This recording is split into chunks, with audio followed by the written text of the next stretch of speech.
Well, welcome to this episode of the Family Hour of Yada Radio and the YAHOWAH blog. Don't see either of the guys here in our picture in picture. So do we have them see us now. or not? I can hear you fine. I just can't see you. The picture in there. Oh, there we go. There we Miracle go. Okay. of miracles. Hello, Kevin. Hello, Kirk. How are you? Hey. We have Leah over there. She looks like she's in the dark, and Wookie is trying desperately to become part of this program. Okay, there you go, Wookie. Whoa, Wookie, you're in my headset, but that's okay. Wow. Strangle the host. There you go, Wookie. It's a way to start Wow. this show. We're a professional group here. We've been they pay us the big bucks to be able to do this professionally. Okay, so there we are. We have everybody. Leah still looks like she's in the dark, even though we have lots of light over there. So we don't know quite what's going on with that, but we'll do the best we can. This is Family Hour. We're going to return to our series on Qatsyr harvest because that's where we were the last time we were all together. Yep. And well, guys, it has been a most remarkable week, though. Between No kidding. we've all been students of politics, even though we're not involved in politics. And at no time, really, in the history of this country, has there been an episode as dramatic and as inappropriate, really, as the Trump v. Musk spat. Yeah. No joke. You take a guy who was clearly the largest political donor in history of the world. No one has ever given that much to any one candidate for any election. And in spite of that, and the reality is that as close as that election was, and those seven battleground states must not invested close to $300 billion. Wow. Yeah, Trump wouldn't have won. And Trump wouldn't have won. He'd been in prison today because there were so many of those felony cases that he had lost and was going to continue to lose. And he'd have been in prison rather than in the White House. And he takes this man who is responsible for his election, and in front of the German chancellor, he says he's disappointed in him.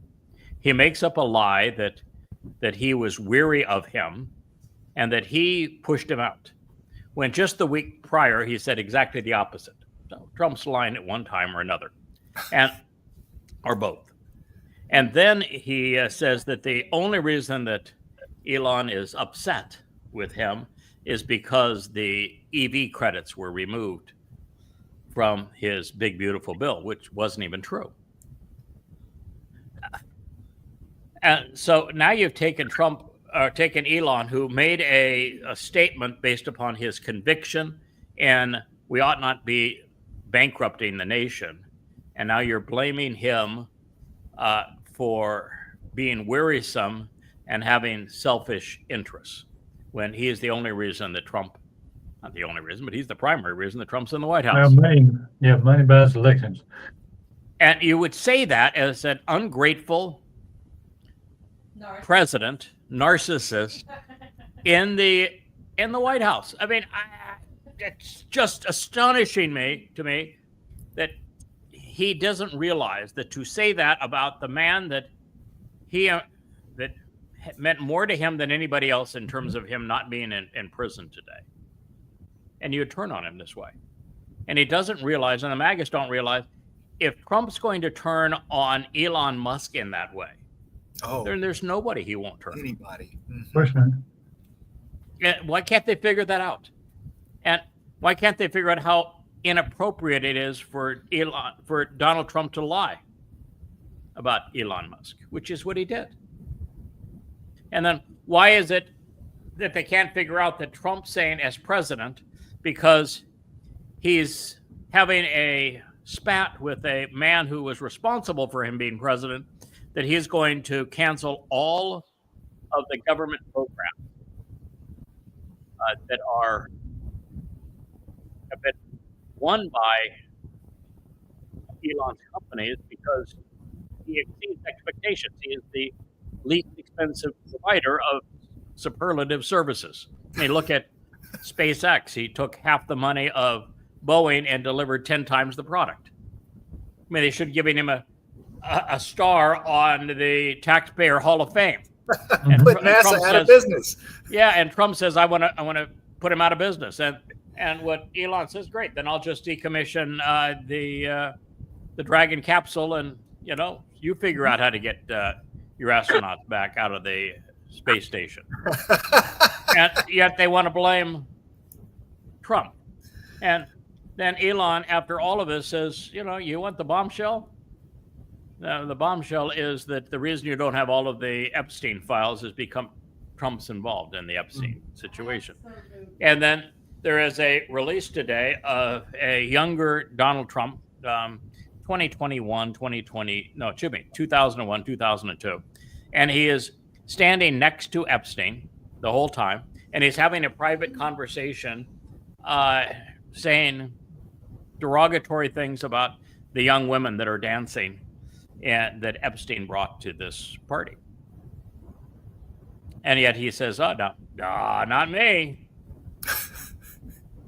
And I just wonder what goes through the man's mind, how he thinks he can survive that kind of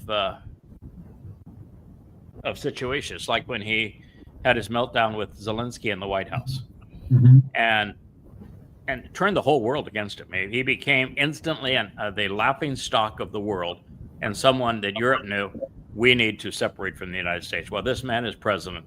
We can have nothing to do with it. That's why when Elon finally came to realize that Trump isn't trustworthy, you know what the European Union did today? Invited him over? Absolutely. Said, whatever you want to do, open house.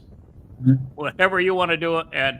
And Europe, we're open to you We're doing all it. in. Yeah, China and Russia said the same thing. Russia even said, hey, if you need asylum, Elon will provide it. Oh, wow. But what do the MAGAs do? Oh, yeah, Trump is the God, the Messiah, and they want to blame it all on Elon, who a week ago they were devoted to saying how wonderful Elon is, and the moment that the God of MAGA turns on him, they're all over him. Yeah. It tells you that you can't trust a MAGA, that they will devour their own. You can't trust Trump. He will devour their own. But when you see this kind of stuff, you just realize what I've been saying about Netanyahu and dishing Israel, it's inevitable. Trump wouldn't even take one breath between saying something which sounds supportive of Israel to cutting Israel's throat. It wouldn't even be a breath. He has no conscience. Yeah, that's really it. It's what's expedient at the time for him. He'll say whatever's expedient at the time for him, whatever just the first thought that pops in, and this is what I want now, not worried about the consequences. Yes, like him having the meltdown on the tarmac, calling Putin crazy, and then a week later calling Putin and asking for Putin to bail him out of his Iran debacle, where he comes up and said, we're going to bomb Iran, we're going to bomb Iran like Iran's never been bombed before. And then Netanyahu comes in the White House. He says, "Oh, by the way, we're not going to bomb Iran. We're going to have coffee with them. We're going to have little chit chats once a week. It's going to be the meeting of all meetings, direct meeting." And of course, it wasn't. It was with Oman, who has all the credibility and nuclear talks of Minnie and Mickey Mouse. And we're going to have these meetings. They're just going to be great. I'm going to do the deal, and we're going to have it. And the moment he said it, I said, all he's doing is stalling. He's owned and operated now by the Muslims who have bribed him, and he is stalling so that Iran can finish their bomb and destroy Israel. And that's all that's happening here. Is a 0% chance of succeeding. And oh, by the way, Iran is only 2 weeks away from having the uranium necessary for 15 bombs. And then we learned the next week that they had a tritium factory, which means they have all the uranium necessary for 30 bombs. And all the while, Trump saying, "Oh yeah, going great. We're going to have this deal. Yeah, I'm the ultimate deal maker." And Iran is saying, "F you, man. Death to America, death to Israel. We're going to enrich uranium." And Trump said, "Oh no, we've got a deal." And I told everybody, "Oh yeah, you can expect a deal next week." And what did Iran do yesterday? Said, "Hell no, we're not doing a deal with you. We're not going to give up our uranium. We sacrificed 15 years for this bomb." These bombs, we're not giving them up. And Trump says, "Well, okay, then, I'm going to sanction them. Then I'm going to sanction them like they've never been sanctioned before." You're a buffoon. It's the man has no clue what he says one day to the next. Mm-hmm. There's literally no integrity. And what saddens me so much is that the voices that I engage with and on behalf of to support Israel in social media all love the man. They're as blinded to him as our MAGA. And Hope and faith. Wow. I don't think I've ever witnessed politics as religious as it is now. And you've got both sides. The Marxists have become full-time pimps for murderous Muslims. Greta, I think she is the oh yeah, she's the sailing slut for Islamic genocide. You just flabbergasted as to how far humanity has fallen. And then you see all these weirdos. I mean, they've got piercings and tattoos and orange hair, and they're transgendered, and they're so confused that you don't even know if they're human. I just think that there's not much left of this world, is there? No. So, I wrote today on one of the shorts. I said, "Yeah, are you kidding me? Have you really thought this plan through?" You don't want to see it. Why do we have to look at it? I mean, what were you thinking? You go and you say, "I'm going to stay in heaven. I'm going to sit this one out." But I've got my guy. No problem. My guy's got this. My guy and his buddies. They're going to get their attention. I know they're going to change everything, and it's going to be good. We're all going to get along. I said, "Yeah, have you really thought this one through? I love you and everything, but That's are you sure this was the best plan?" Well, here we are. So this is God's I guess plan. he knows. And so since there's no alternative, it's kind of like Moshe. Okay, we can give every excuse. We can say, "Okay, we are just not qualified. I think this is crazy. No one can do this job." And so let's get on with it. Just get on with it. So here we are. Yeah. Anything else you'd like to add about the fiasco in the White House? No, that's the most bizarre thing I've ever seen. The only thing we're missing is there hasn't been a fist fight brawl in Congress yet, and then we'll have then fallen to the lowest of the low. They're throwing shoes at each other, whatever they do in the third world countries, in the parliaments and stuff. That's the only thing we're missing in this dumpster fire of American politics right now. Yeah, and if you look at this so far, there's not been a single bill passed in support of anything President Trump has It's all executive order requested. He was celebrating because the House by one vote passed his big beautiful bill, and then Elon said, "Are you absolutely crazy?" And he's got $300 billion to encourage politicians to think twice about supporting it, and I think the likelihood of Senate passage is, well, it's right there at the edge as to whether or not it will happen or not. And, here's all of this fanfare over Dodge. Didn't get anything done. Nothing. So far, what we have is like 200 executive orders, which have all of the power of, a goldfish blowing bubbles. All it takes is one judge to say, "No, you don't have the authority to do that." And it's just over. They can't overcome what Congress could overcome, because Congress is constitutionally authorized to do those kinds of things. The president is not. And, he wants to be king. Yes. And yet, what's just astonishing is that he's taken $16.5 billion from Muslims, and the Democratic Party is saying nothing. Yeah. How could you not say something? Yeah. All day long on every channel. I mean, unless they are also on the take. Mm-hmm. And they can't throw any stones because they live in glass houses. It's like America's liberal academic institutions are all on the take from Qatar and Saudi Arabia and United Arab Emirates. And so is Trump. And so are the conservative talk show hosts. Yes, all the Newsmax. So who's going to throw the stone? Yeah. And where are you going to throw it from? Because X doesn't much like that. I did read something today, though, that was pretty tragic in this whole regard.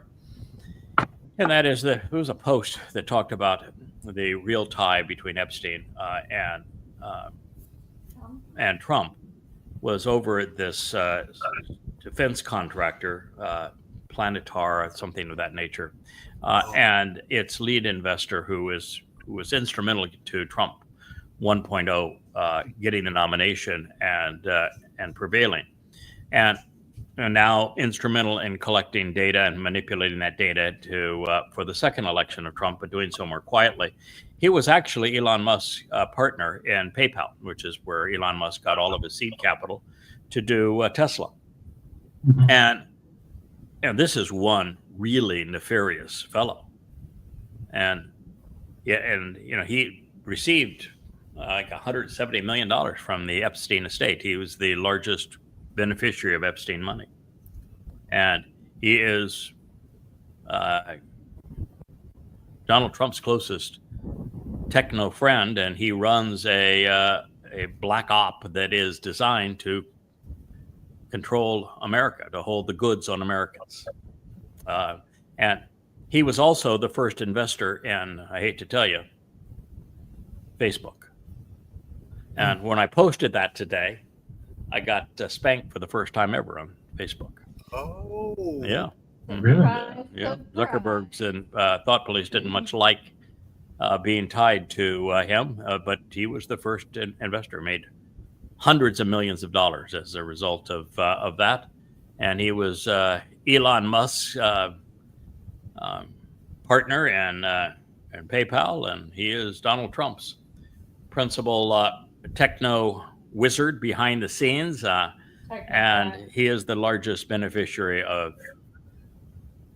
Jeffrey Epstein's estate. There's a lot going on here, and I don't know how that gets ousted without creating just a disastrous mess. Wow. Yeah, it's a serious wow, the condition of the world now. Speaking of just terrible situations, the Chinese, because they're being attacked by Trump, are saying, the hell with you.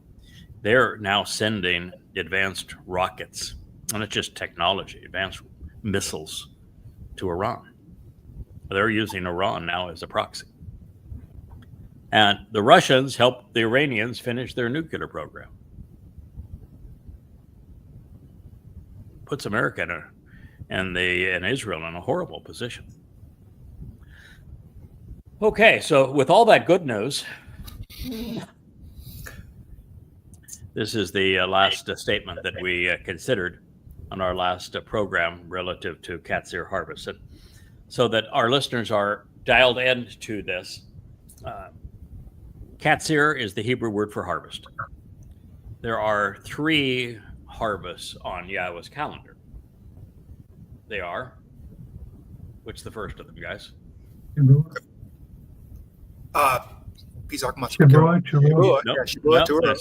Shavuot is the next of them. The first of them is Bikurim. Oh, of course. Yeah, Bikurim is a barley harvest. It was fulfilled by Dode in 33 CE. Harvest of one. And Shavuot is the next harvest. Shavuot is a harvest of standing grain of varieties of wheat, representing the 2 loaves of bread, and therefore Yehudim and Goyim, but it is also a Bokurim harvest, which means that everyone that will be part of the Shavuot harvest will have availed themselves of Pesach, Matzah, and Bokurim. And then the third harvest is Sure. Towrah, yeah, the last. Yeah, Towrah, and it's a olive harvest, and therefore indicative of Israelites. So those are the three harvests, two in front of us, one in 12 months, one in 8 years. Yahowah, I mean, he's God. He's got to be smart, and he created DNA, and he created the universe, and he's smart.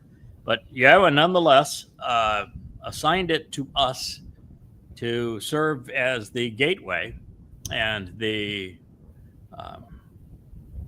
witnesses for, the coordinators of, the nurturers of these last two harvests. They're our responsibility, Shavuot and Towrah. That is why I was called the last of the Zeroah, one cultivating the seeds of these harvests.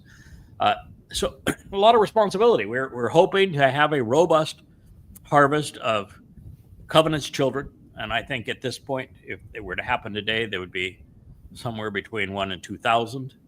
And we have a year's time. I'm hoping that by that time, it's upwards of 7,000 or 8,000 participants on the Shavuot harvest. And expecting the same kind of results on the Towrah gleaning.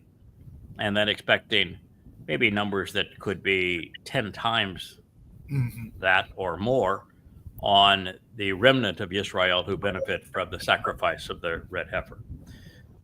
So this is a series devoted to these harvests, with Shavuot being the next one. But it's not just about saying, here's the harvest. Okay, I can tell you Shavuot is going to be the 22nd of May, 2026, 7 years before Dod's return in year 6,000 Yah 2033. And we can give you the Towrah dates, which is the 23rd and 24th of September 2033. There you go. We said one's a wheat's harvest, one's a olive harvest. Welcome aboard. That won't get you very far with it. No. So what we're trying to do is establish a full breadth of information that we can use to validate our roles in coordinating this and to tell people the kind of timing and the events and everything else that pertains to it. So here we go. Even the sacrificial offerings, which bestow a share, and the drink offerings, which anoint, will be withheld from the family of God. This is Yoel, Yahweh's God, Joel 1:13. It's a shame on me, I guess. I really put off translating Yoel way too long. And I actually did the most translating of Yoel to refute the Christian New Testament, because in Acts 2, it is moronically used to justify Pentecost as the birth of the church, where everyone can yibber yabber in any language except those who actually wrote the Christian New Testament, who have to have translators. But nonetheless, it is the Holy Spirit coming upon this birth of a church so that all can yibber yabber. And the proof text is Yoel, Joel. And Yoel, Joel is only addressing the last days by his own admission. He says, what I'm talking to you about is about a car, the last days. And here what he said is that the rather than being a blessing, the birth of a church, he said, no, sorry, but the sacrificial offerings which bestow a share and the drink offerings which anoint will be withheld from the family of God. He's not giving something out at this point. He's withholding it. And what he's saying is that you don't deserve these things. You are way too far estranged from me to receive the benefits of what I'm offering.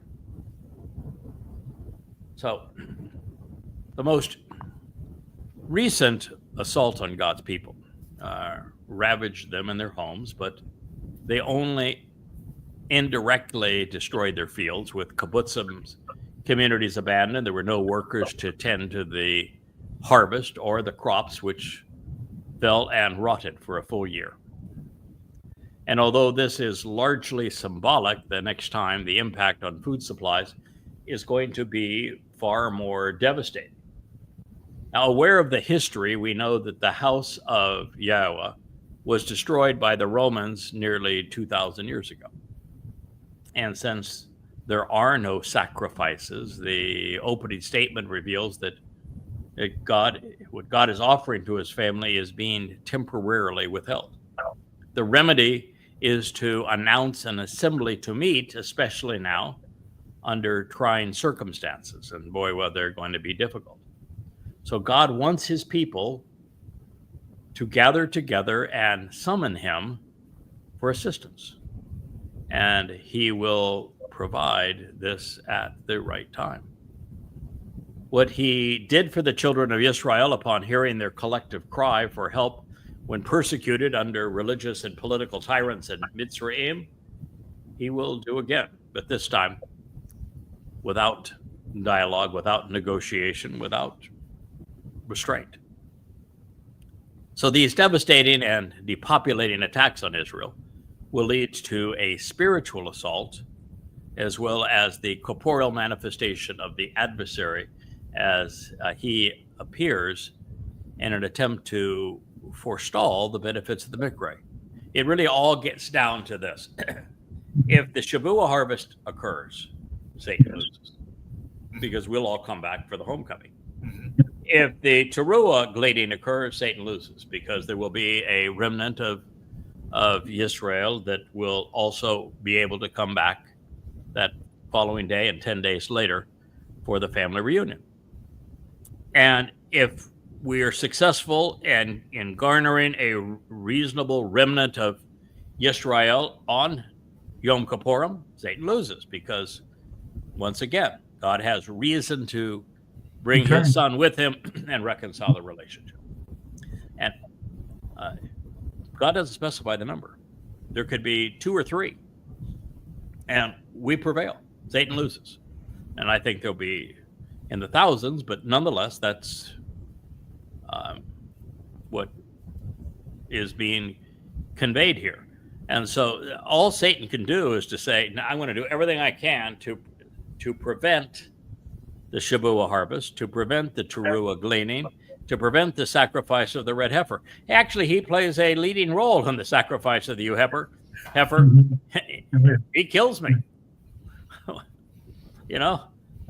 He makes the sacrifice. It's kind of like Rome put Rome out of business by fulfilling Passover by sacrificing the Passover lamb.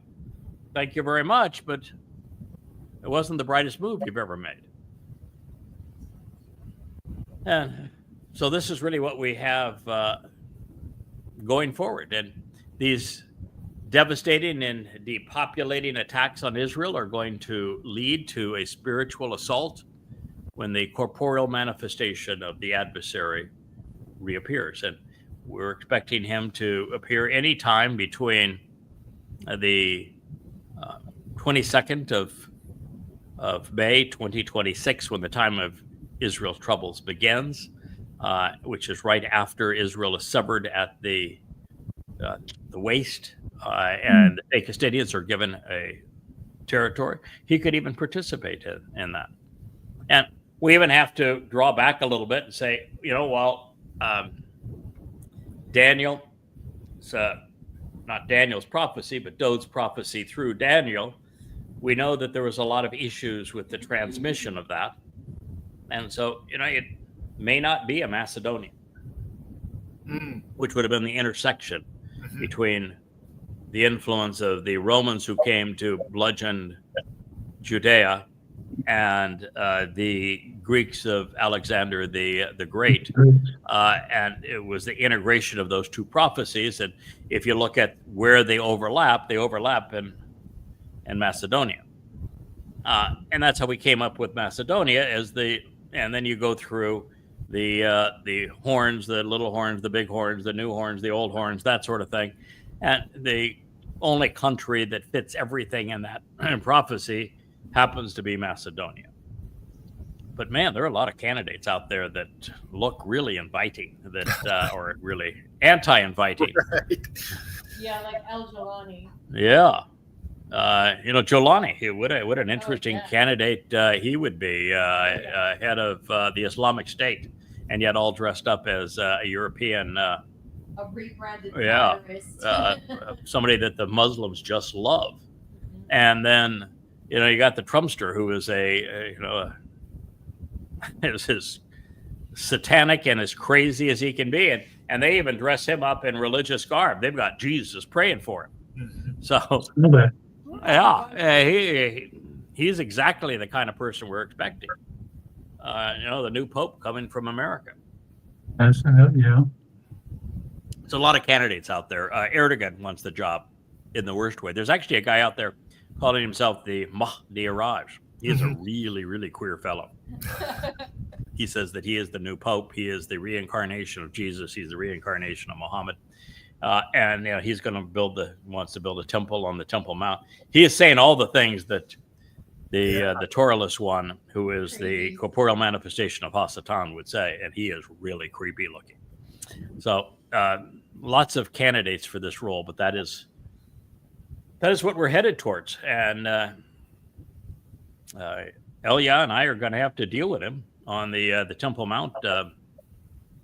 I think that the 8 that join us will also have to deal with him.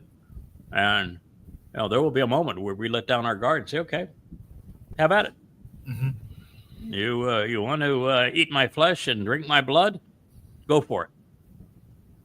See how that works out for you. Dedicate, and that's one of the things about Yahweh's plan is when Dod suffered as the Passover lamb. That really wasn't the sacrifice, because he gave up a body that had no value to him anyway.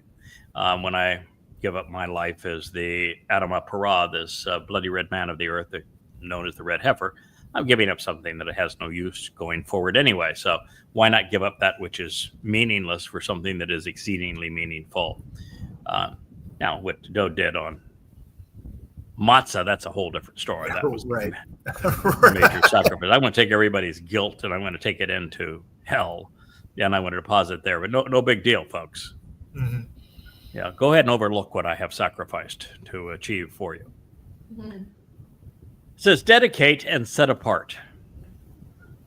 Abstinence, even as if fasting. Announce by reading and reciting an invitation to an assembly to meet. Gather to the harvest, the Asaph, this ingathering. The prominent and mature, all of the inhabitants of the land, to the home in the family of Yahweh, your God. Then cry out a summons and invite Yahweh. You will. Yahweh's God, Joel 1:14. That's a positive turn of events. God said, dedicate this time. Now, I can tell you as a member of the covenant that I would benefit from a fast at this time. So, maybe that's a hint. But anyway, it's dedicate and set apart and be abstinent, even as if fasting. It's not necessarily a fast. Abstain. It's a time of voluntarily abstaining. And we do need to abstain. The world is really corrupt out there. There are so many weirdos, and there are so few people that we even have a chance of reaching out to and encouraging to be part of the covenant family. So we do need to abstain from the religiosity, the politics, the militarism, the anti-Semitism, the conspiracy of man. Announced by reading and reciting an invitation, a kara, to an assembly to meet. Well, we've got 4 of them remaining, don't we? One of those we don't have to worry about announcing. unless directed to do so, because Dode and YAHOWAH will be back. So Sukkah pretty much take care of itself. Right. On Shabuah, it is our job. That is our job. Announce by reading and reciting, which is right what we're doing right now, YAHOWAH's testimony, and tell people about this assembly to meet. Okay, we got that. When it comes to Towrah, it's going to be Elia and Yada, directing people's attention to the gleaning of Towrah, and then it's all hands on deck, getting YAHOWAH's family, the white chariot. You've written the song for the white chariot there, Kevin, and Chris is going to ride shotgun on it, but going to pick up everybody around the world that is part of YAHOWAH's chosen, who have DNA that says they're Jewish, that have an open attitude towards accepting YAHOWAH's name and Dode as his son, that are going to be brought back to Jerusalem, and we'll be announcing that. From that point on, it's going to have to be Elia that makes the announcement for Kippurim, although we can talk about it beforehand. But there's something about being by the corporal manifestation of Satan on Towrah that's going to probably make my announcement about difficult. what follows. Mm-hmm. I'm going to have to do it from the expensive seats up there in the sky. Which may be possible. It'd be fun if that were the case. Cool. You thought you got me, huh? Not so much. So it's announced by reading and reciting an invitation to an assembly to meet. It's one of my favorite things to do. So we've got that. Then gather to the harvest. We know that there are 2 more harvests, and those harvests are Shabuah, the promise of 7, and Towrah, the day of the herald. The prominent and mature, and the prominent and mature would be now primarily Shabuah, where we're told it's about standing and mature grain. But the olives that are being harvested, even though they have only been part of the covenant family for a maximum of 7 years, and most much shorter time than that, they are ripe, mature olives that we will be harvesting nonetheless. They're going to have to grow up in a hurry in this particular time.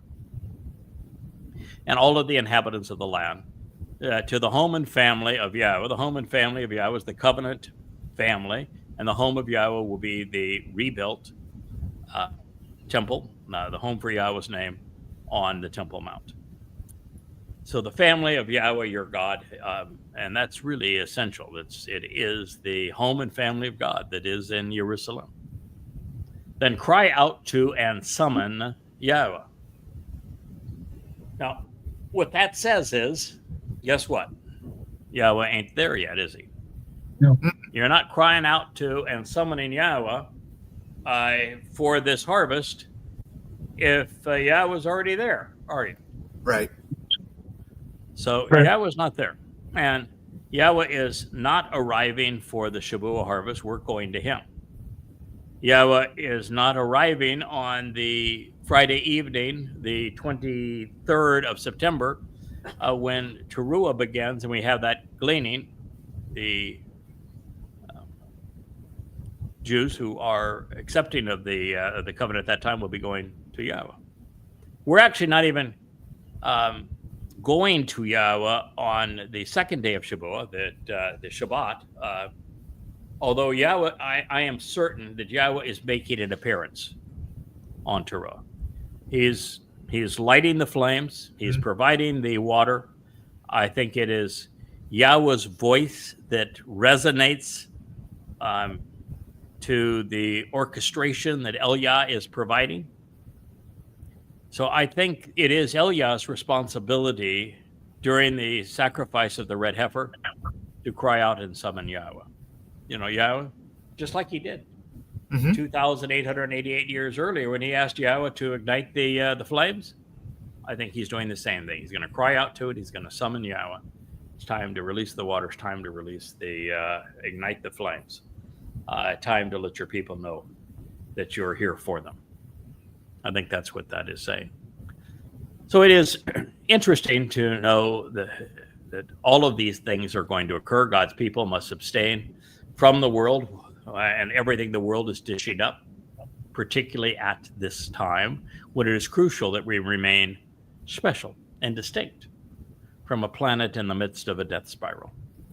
There's no better time to invite those who are interested to meet with God than during Shabbat. It's the most open of all of the Mikra, especially since it was designed for this purpose. That we can do so as God has just specified by reading and reciting Yahweh's appeal to the world, and especially to his people. Now, we're reminded that this ingathering is for the prominent and mature who comprise the covenant family and who will be brought home during the Shabbat harvest of standing grain. And when it comes to summoning Yahweh by name, we have all chosen to do so. So indeed, bringing the family of Yahweh home is our prime objective. That's why we're here. We don't serve any other purpose. So the mission is fairly focused and finite. Central to that mission is to get Yehudim to acknowledge and profess Yahweh's name after having erased it from their lives so very, very long ago. And we don't have a whole lot of time left. Kirk, I think you said in one of your posts, we are, I'm nervous too. First time I've ever been nervous. It's a lot that is residing on this, and we want to get it right. And we don't have a lot more time. So we have to make every day count. Yes. This is a notification and a warning to those who approach this day, because the day of Yahweh is near. A great force will be exerted upon the arrival of Shaddai, the one who is satisfactory and sufficient. Shaddai is the one who is acceptable and reasonable, who is necessary and enough, who is adequate and appropriate.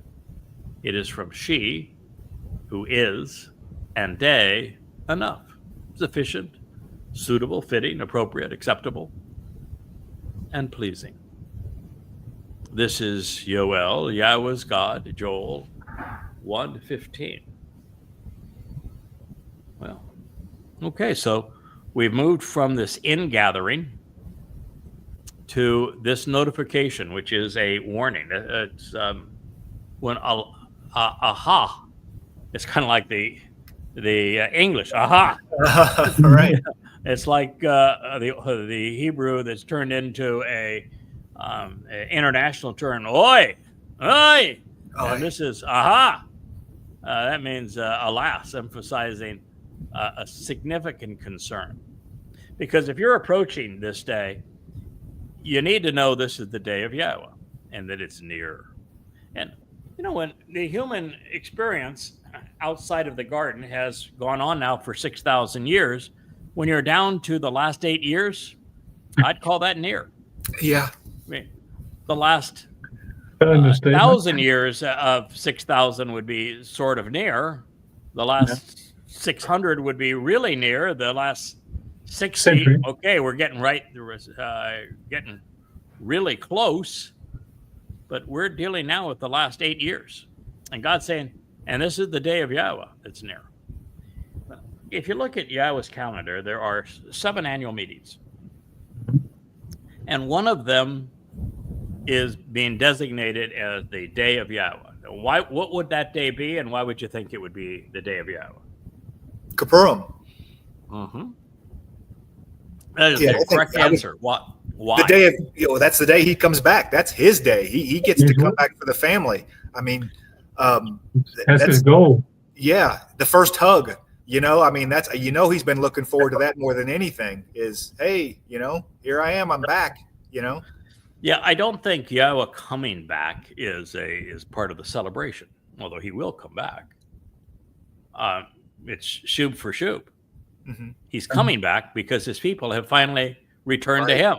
And so Yeah. the excitement of Kippurim, reconciliations, is his people have reconciled their relationship with him. Right. He's coming back to the Israelites that are no longer jerks. You know, that's a big deal to Yahweh. He's been dealing with And appreciate his son. yeah, And appreciate his obstinate, son. aggressive, Know his name. malcreants who erased his name, who disavowed all the achievements of his beloved son, who haven't listened to him in 3,500 years. And finally, God's happy because there's a remnant who are returning to him. This is the day of Yahweh, Yom Kippurim, the day he returns with Dod to a reconciled family. And I've always looked at this as the day of reconciliation, because that's what Yom Kippurim means. But in a way, that's not quite right.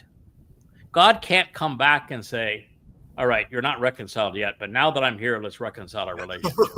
Right. No, that doesn't work. Mhm. So the reconciliation has to at least be put in place, processed earlier, which now explains the purpose of how the red heifer is sacrificed for the benefit of the adulterous woman, because the red heifer purifies and prepares the adulterous woman, which had been religious Israel, so that she can be betrothed to King Dod. And so Yahweh now is coming back to a wedding. This is a time where Israel has been prepared so that she's no longer a filthy whore, but she is equipped to marry God's son, Dod. And so all of that had to be in place, and that's the whole purpose of bringing Eliah back, the sacrifice of the Adam of Perah, the flames that shoot up to the heavens, the water released from the Temple Mount, the incinerating all who have come in opposition to Israel, to washing them away, to restoring the earth back to the conditions of Eden. All of that transpires prior to the Day of Reconciliations. So all of the work is in advance of the wedding. It's like any woman who's getting married will tell you that the wedding day is the culmination of all the work that took place previously. You know, the flowers, the tablecloths, the glasses, the wines, the dress, the all of that kind of stuff. The invitee list, the tables, the flowers, you name it. It's all took place prior. And the wedding day is just to celebrate everything that's taking place prior. And that's how I think the Day of Reconciliations plays out. I think that the work that we all accomplish in the 10 days prior to it sets it up. And really, it's not just the 10 days, it's the 3.5 years. And it's not just the 3.5 years, it's the 8 years. And it's not really just the 8 years, it's the 32 years, the 24, 25 that preceded Shabbat, and the 8 that follow it, all contribute to this day of Yahweh. And it's near. And a great force will be exerted upon the arrival, from the arrival, to the arrival, because of the arrival of Shaddai. So before we consider Shaddai, we have a great force being exerted. Wah-ka shod. Soon, there will be a period of elimination and a cause of destruction even. Now, shod is a tough term. So prior to God arriving on the day of Yahweh, there's going to be enormous destruction, a period of elimination. How many religious leaders were there in Eden? All right. None. How many political leaders? Was there a Trumpster type there? No. MAGAs? No. No. Only if you count Chawa. No. How many Gretas were there serving as pimps for murderous Muslims? All right. In Eden? No. Judiciaries? No. Government officials? Didn't need them. Political parties? Don't want them. Generals? police officers, judges. What were there? Nothing. So the fact we're going back to those conditions means that a lot of elimination has to take place, because the world now is filled with people, 90% of whom are either religious or political. About 10% that are not overtly religious or political, maybe 20. So all those people have to be purged. Now there's a billion Marxists calling for Israel's obliteration around the world, between the MAGAs and the ultra-white right-wingers and the conspirators throughout Europe, Russia, China, India, and the United States. Another billion. That's 2 billion. There's 2 billion Muslims. There's 4 billion. And there's 2.5 billion Christians. 6.5 billion people. That's a lot of people. You ain't kidding. Goodbye. So a lot of people have to be eliminated for us to accommodate Yahweh's arrival. He's not coming back to a planet that's going to be much different than what he experienced in Eden with Adam and Chawah.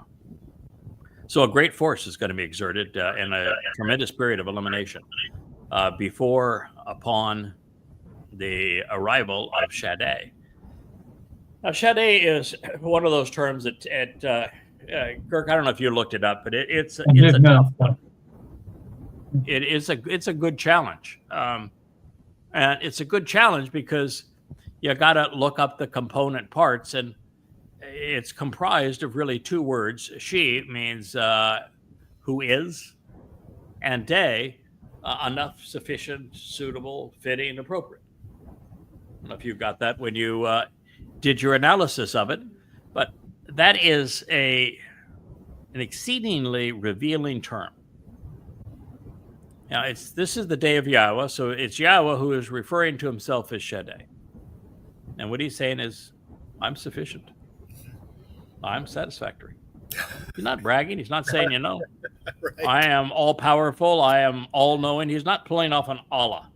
I am all-seeing. I am all-powerful. I am all-merciful. I am all. No. He just said, I'm sufficient. I got this. You rely on me, you'll find that that is satisfactory. That's all you need when you're the only one that's higher. When you're the only God that's higher, that's all you need is sufficient, right? Mm-hmm. I'm enough. Yes, hey, and I'm the one that exists. That's all he's saying, right? I exist. Well, I think that's it's true. He is the only one that exists. But I think it's far more important than that. What he's saying is, I'm approachable.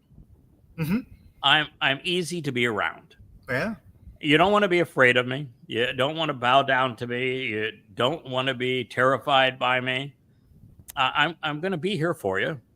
You're going to find me acceptable, reasonable, sufficient, appropriate. My whole experience with Yahweh since the first time that we met in 2001 is that God is approachable. He's sufficient. You reach in your pocket, you say, okay, there's the deal. You asked for that deal. I gave you that deal. Now let's go about doing our business.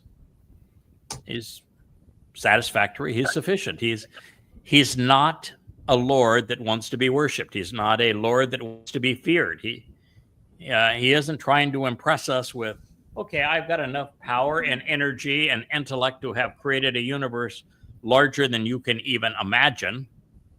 And I could end all life in a nanosecond if I wish to. So you better bow down and worship me. No, he just says, you're going to find me acceptable. I just think that is so cool. You don't need to be afraid of entering Yahweh's presence. We're just going to feel comfortable around him. He's going to do everything he can to make us feel comfortable. And I have another perspective. You got a microphone there, Ms. Leo? Yeah, I do. I can hear. So I have another perspective. What's that? Shaddai, I'm sufficient. As opposed to what? In contrast to what? In contrast to Hashem, a nameless God, Israel? Really? Mhm. Yeah.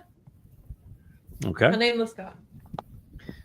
Well, the I'm nameless God sufficient is compared to that. the nameless God is insufficient. The named God will be sufficient. Absolutely. Yeah, that does work pretty well when you hold that microphone up close to your mouth. Those things are really neat the way they work that way. So, we could actually hear you when you spoke close to it. Yeah, came from loud and Yes. clear. 10,000 hours in radio. It is the 10,000 miracle of hours the in radio. microphone. That's your It pro is the tip. miracle of the microphone. You have a way of drawing Actually- people out, don't you? Actually, from what I'm looking at here on our screen, we got Leah on microphone finally, and and it went black.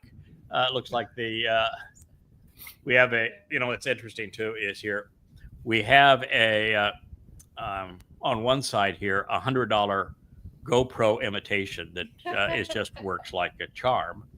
And looking at me, we've got a $2,000 professional camcorder, and on Leah it's a $4,000 camera, and which is the one we're having the most trouble with.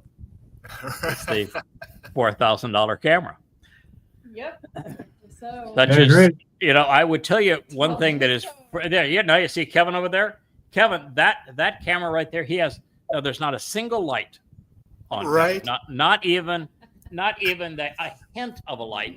We've now Rich got Cam just 1, 2, worked. 3, 4, 5. We have 6 or 7 on Leah. Plus over. We have 6 or 7 on Leah, and she's in the dark, looking into the lens of a $4,000 camera. And over there with in the Wookiee cam, we have Rich with a. I just bought them just for the lark because they're 4K cameras and they'll go anywhere. And I figured I'd buy one, and I bought now 2 more that are soon going to arrive. But look how beautiful that is.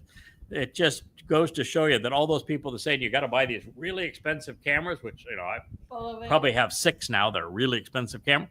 You don't need them. Look at that. I told you so. So there you go. That's how easy it works. Okay. So,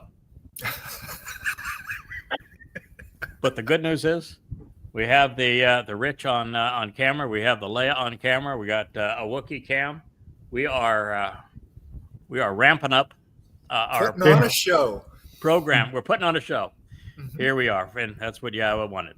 So, and the good thing is too is that Leah represents the chosen people. She is Yehud, feisty, combative, completely, totally, beautifully Yehud, and so she is the target audience for what we're doing. She gets to decide whether or not we're on target with our message or not. You're here. Yes, as YAHOWAH once said to Abraham, listen to your wife. Hello, Wookiee. Yes, I understand, Wookiee. He's playing musical person. Yeah, so Wookiee wants to make certain he is everywhere and everywhere he can be in this program. And now he is looking at the big monitor that I have here, and he is kissing the screen. The good thing is he's kissing. Here he is. Yeah, he's kissing the screen where my face appears. So I guess that's a good sign. The Wook likes me. All right, as we continue our highly professional family hour here, we know that Smooth. smooth. That this is an exceptionally revealing declaration by God. It presents humankind's last overall opportunity to embrace YAHOWAH before it is too late. And God is coming and saying, you're going to find it, that when you finally make that decision, that it's all good. I'm going to be fully acceptable to you. That's why I keep on telling people, give YAHOWAH a chance. He's approachable. He's likable. He's fun. Sometimes he's got some harebrained schemes like choosing We us. can do it this way. That's only a Choosing choice. us. And, you can see that right here. But even in this reality, this is what YAHOWAH likes. God's not looking for a fire and brimstone preacher. He's not looking for somebody that's, Adolf Hitler fearsome. He's not looking for someone like Donald Trump crazy. This is family. It's fun. What did Yahweh name the first child of the covenant? Laughter. Laughter. That's right. Yishak. It means laughter.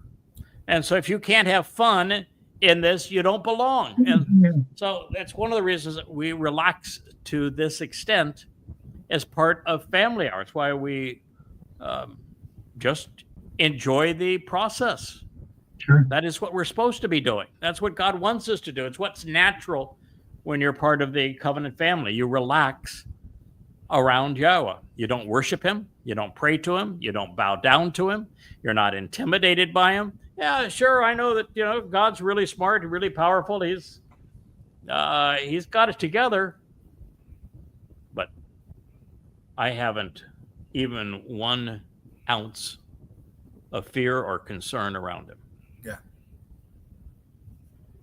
And he even makes it cool because one of the things he said is that he's had Dode carry all of our guilt and deposit it in Sheol, never to be seen again.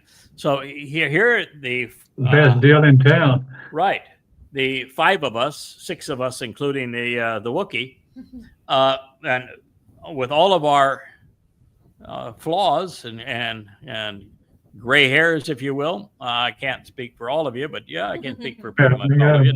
Not for Leah, but all the rest of us with our gray hairs. God doesn't see anything in us but what's beautiful. That's why when I talk with Yahweh, he always refers to me, okay, young man. Yeah. By comparison, I am pretty young. But he has a sense of humor. He's very relaxed to be around. And almost every time we have a conversation, he finds a way to inject some sarcasm. He really loves sarcasm. I like the smart sucker. Yeah, it's a smart sucker. That's the first title that he used to describe my mission was Chakma Choder, which is a smart sucker. A talkative stick. Mm-hmm.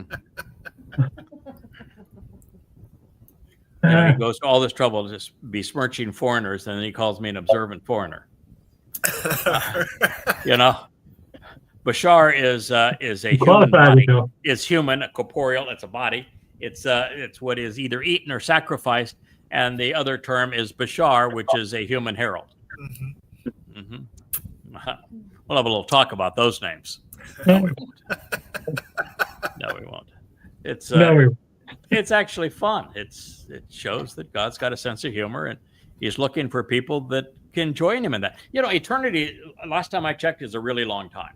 Mm-hmm. And so wouldn't you want to spend your eternity around somebody that can laugh and have fun and figures out a way to tell a joke and yank one another's chain?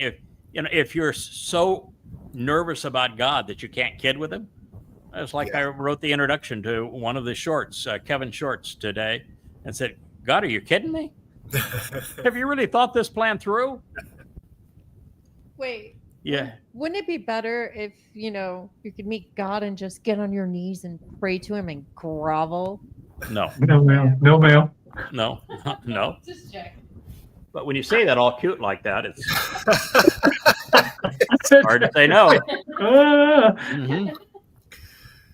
Yeah, we have to have a nice suit, wear a tie around your neck or some dress up. Yeah. Oh, God. The nice thing about it, talk about Yahweh. So I've got all these crazy shirts. I've always liked just wearing comfortable Wilder shirts. It's kind of my since we moved to the island, it's known as the Craig style and the Craig shirts.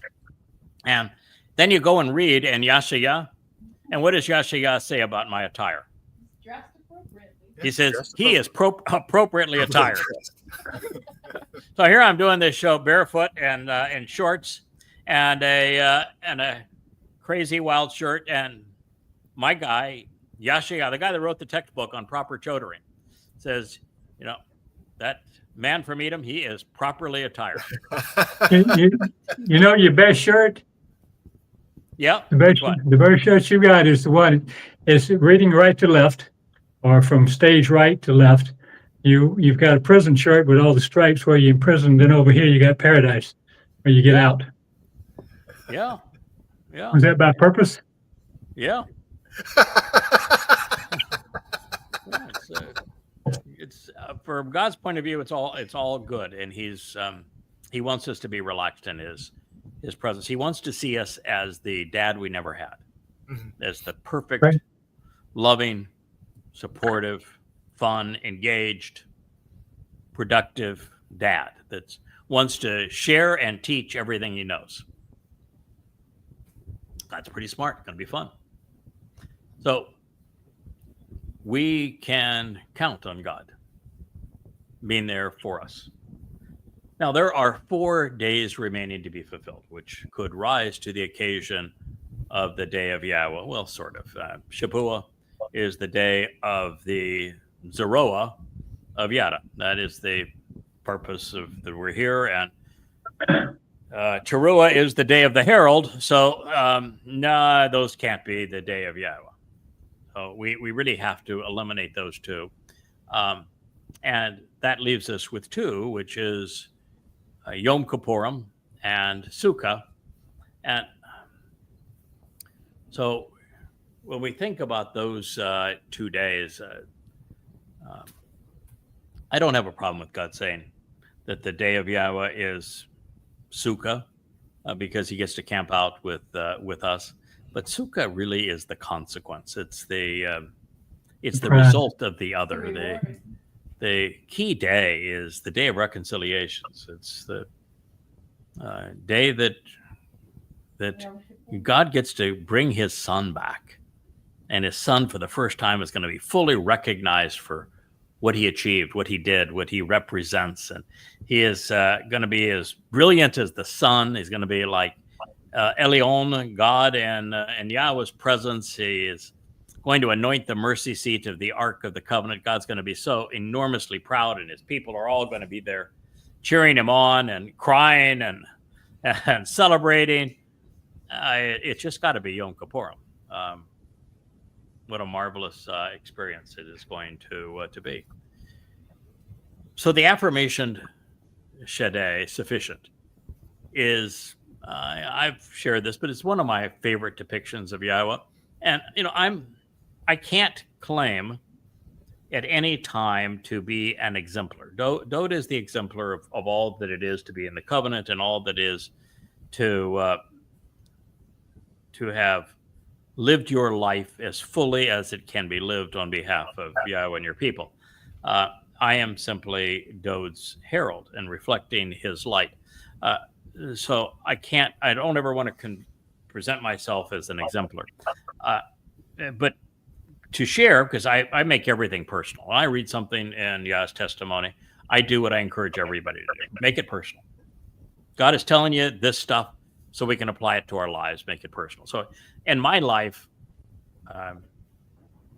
Yahowah doesn't sit on a throne. In my life, Yahowah is not 4 dimensions beyond me.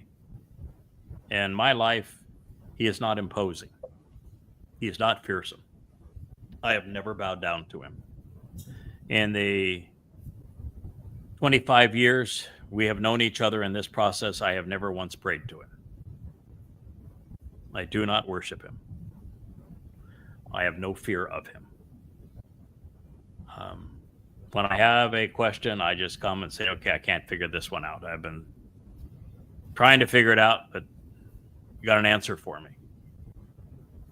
So that's how I encourage others to view him. It worked out really well for me. I have no concern about it. You guys view him similarly, or you have a tendency to view him a little more as God and a little less like a coworker and dad? No, I think more like Dad. In fact, if I was talking to him, I'd pull up a chair for both of us. Mm-hmm. Chat, more than anything else. Yes. Very casual. Yeah, I think in his presence, my first go-to would be to call him Dad. Mm-hmm. Yeah, Dad. I think I'd like to call him Dad more than I'd like to call him Yahowah. While we're here, he's Yahowah. But while we're together, just Dad, I think, works. Yeah. Works great. So What we know is that God's approachable. He's unpretentious, the opposite of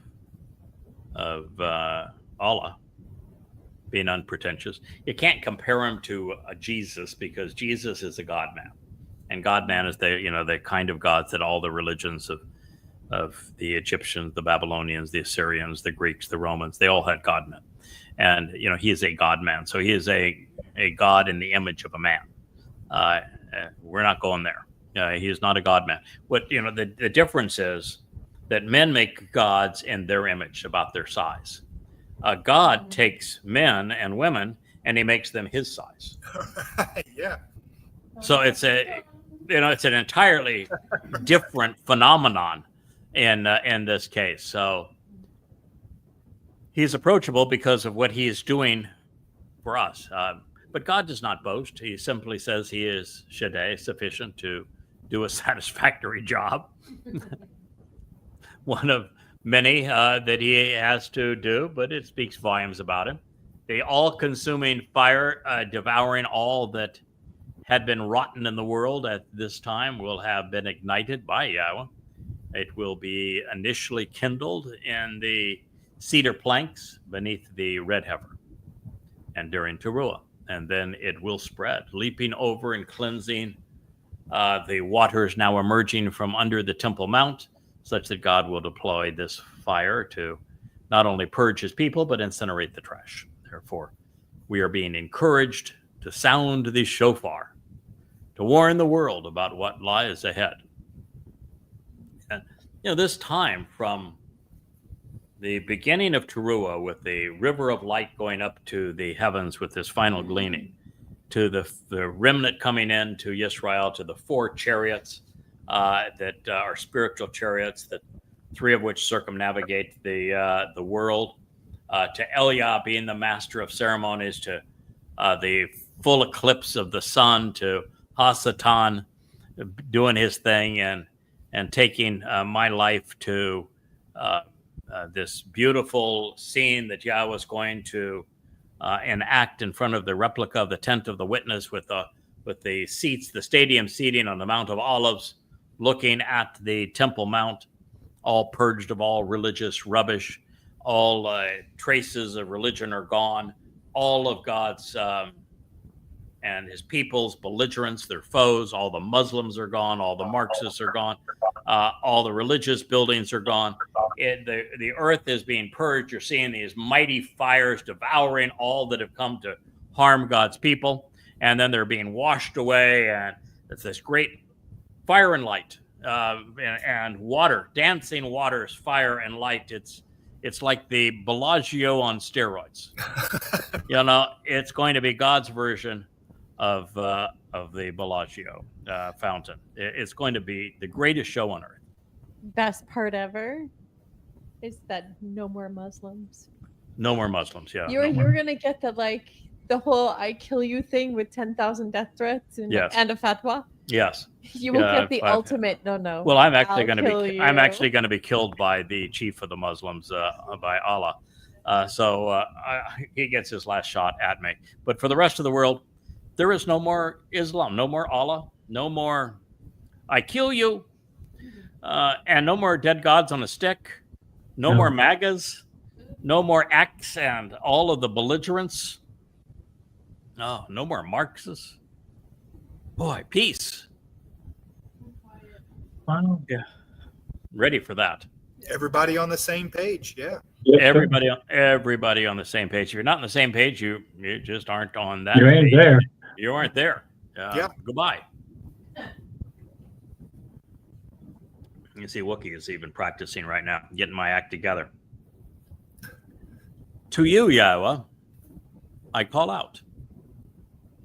For indeed, fire has devoured the dwelling places where the word has been questioned, and ablaze with flames are all of the trees of the field. Several places in the prophets, Yahweh describes this moment. And what he says is that he sets fire to everything. And, if you look at Numbers 11, for example, where the children of Israel were belly aching and unappreciative and didn't like the cuisine. They were complaining about the cuisine, and God just got angry. And what he did is everything around the camp, he devoured in flames.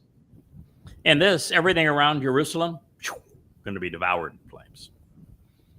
And he's going to purge the earth of all of those who were hostile to his people. They'll all be gone. They're going to be incinerated. And then he's going to release the waters that wash it all away. So this is the fire, and it's going to eliminate all of the dwelling places where the word has been questioned. Bamidbar. Debar, of course, is the word, DBR in Hebrew. And Midbar is just Debar with a my in front of it. And the my in Hebrew is an interrogatory. It means to ponder the implications of or to question. Debar, the word. So the wilderness really is the place where the word is questioned. And this is the word of Yahweh. Now, you can question the word of Yahweh two different ways. You can question and say, I don't think that's true. I prefer Allah's rant in the Quran. No, I prefer Paul's, but Paul say. Or you can say, I really like what God has to say, and you can question what God has to say. Like I questioned it on a post this morning. God, are you crazy? Did you really think this through? Of course, in fun, sort of. And if you're questioning, at least you're observing it. I mean, at least you're getting to the point where you have questions about it.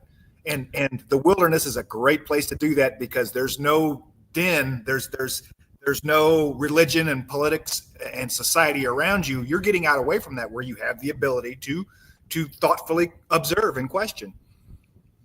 The 24 years that I have spent translating Yahweh's testimony, almost all of it has been by questioning. Mm-hmm. You know, I'm looking at the stems, the moods, the conjugations, the root of the word, the letters without the diacritical markings, the differences between the Masoretic texts and the Dead Sea Scrolls, the definition of that word used in other places, how you can render a sentence here that is consistent with Yahweh's testimony and consistent with the way you've rendered those words at other times. Mm-hmm. It is by questioning. It is by questioning you come to understand. Questioning is a really good thing. God wants you to question it. If you're telling the truth, you don't mind being questioned.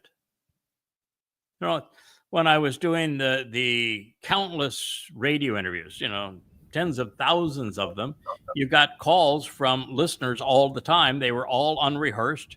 You're used to being questioned, and if you know the material, if you come to the point where you understand it, there is no question that somebody could ask you that you're going to say, "Oh boy, that's a tough one. I don't know that one." Right. Well, if you're not questioning, you're not even on the map. That's correct. You need to question. That is what Leah's first letter to me. Who in the hell are you? Well, she found out. There you go. So for indeed, fire has devoured the dwelling places where the word is questioned, and ablaze with flames are all of the trees of the field, because Yahweh is replacing them all. It's going to be a perfect world. Lots of flowering trees, I think. We're going to have my beloved plumerias and royal poncianas everywhere. It's just the air is going to be filled with the pleasant smells of fragrant and flowering trees. So during the 7 years prior to the arrival of the fiery light, wars will rage for control of the planet, and it will be everyone against Jews and man against God. And fortunately, Yahweh is sufficiently annoyed to curtail the belligerents. And since he has appointed, has an appointment to keep, Yom Kippurim, actually 4 appointments to keep, Shavuot, Towrah, Kippurim, and Sukkah. Mm-hmm. He's not going to allow the violence to last past Towrah. And keeping everyone apprised of what's going to transpire in these days, you know, it's part of God's job. So we can sound the alarm. We can encourage God's people to listen, to participate. Yahweh's going to return, and when he does, it's In advance of it, it's time to blow the shofar. This ram's horns trumpet is directly associated with the harvest, both Shabbat and Towrah as a Qatsyr. And I have been assured by my own stumbling and Leah's perfection that only a Jew is qualified to sound the shofar. And she's good at it. So we're going to allow her to be the one who sounds it for us. And it will be blown for Shabbat and for Towrah. And it is, I think it'll even be blown in advance of the wedding ceremony of Dod to Yisrael on Kippurim. I wouldn't even be surprised if the shofar gets another toot as we go into the Garden of Eden and the gates are back open and the whole world blossoms before us. Wow. So at this time, however, God is not a happy camper. And so he's cleaning house. He's ridding the world of those who have been so caustic to his creation that he's now doing everything he can to protect what's salvageable. And what's salvageable is his covenant family and his people. And let's be clear, there's only one place on earth that really matters to God. And that's this ridge line on Zion, on Moriah, in the city of Dod, in Jerusalem, in the province of Yehudah, and the land of Yisrael. Although I think Yisrael is going to expand somewhat, just a wee bit at this time. I think the earth might just bear the name Yisrael going forward, and would be surprised for that to happen. Although there will be resettled, the various tribes of Yisrael, I think, are going to resettle in their various regions. So this is what we read next. This is the prophet Yoel. Sound the shofar. Leah's going to be busy. Sound the shofar. Blow the trumpet comprised of a ram's horn in Zion along the signs posted along the way, signaling future action, providing a warning, an explanation, and a shout of exultation. Ruah. This is the basis of Towrah. Provide a cautionary notice and further elucidation along with the good news. When you translate Ruah and you render the actionable root of Bashar, the meaning is the same. Convey a warning and announce the good news. That is Bashar. That is Ruah. That's why I've started to call Towrah the day of the herald. It is the day to herald this message. And so sound the shofar in Zion among the signs posted along the way, signaling future action, providing a warning, an explanation, and a shout of exultation, providing a cautionary notice and further elucidation on my set-apart Martin. So it means that that Zion is on Yahweh's set-apart mountain, doesn't it? And at this point, Yahweh's set-apart mountain is Moriah. Moriah. Be roused to anger, it says, all of you who live in the land, because the day of Yahweh's return is near. Rakaz, be aroused to anger. Respond to the agitation. So does that mean that God loves all the little children in the world? Don't think so. Is this Jesus coming back with the big open arms? Is this the pearly gates of Allah's brothel being afforded to all the little jihadists? Don't think so. Yeah. It says be aroused to anger. When Yahweh's anger is aroused, fires erupt everywhere, don't they? Every place where Yahweh says, I am so angry, is a conflagration of flames. And so this is what God's saying. Listen, I'm really upset.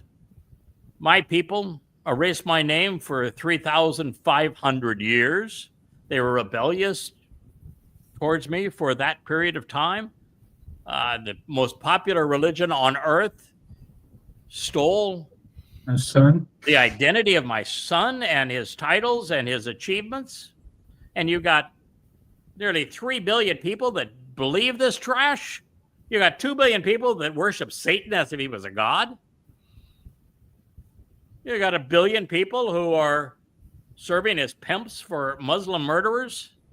Damn right I'm upset. And you should be upset too. Yeah, people claiming that Donald Trump is my man. Good gracious. Disgusting. You should be agitated. You should be angry at all of this. All of you who live in the land, you should be really upset that the whole world turned against you, demonized you.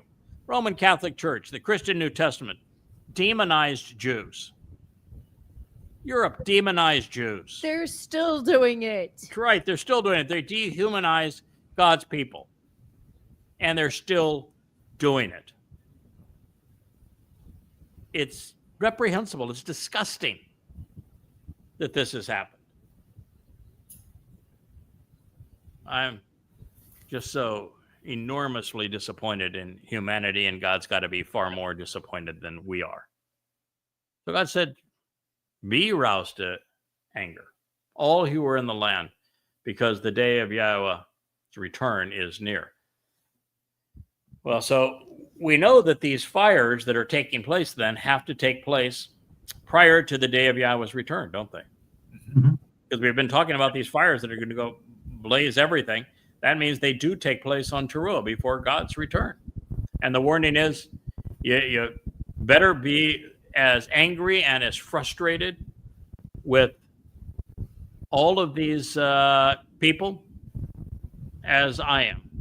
Here we have Rich once again going over to the $4,000 camera to keep it on, because no matter how many times we go through the programming, the camera wants to turn itself off on a regular basis.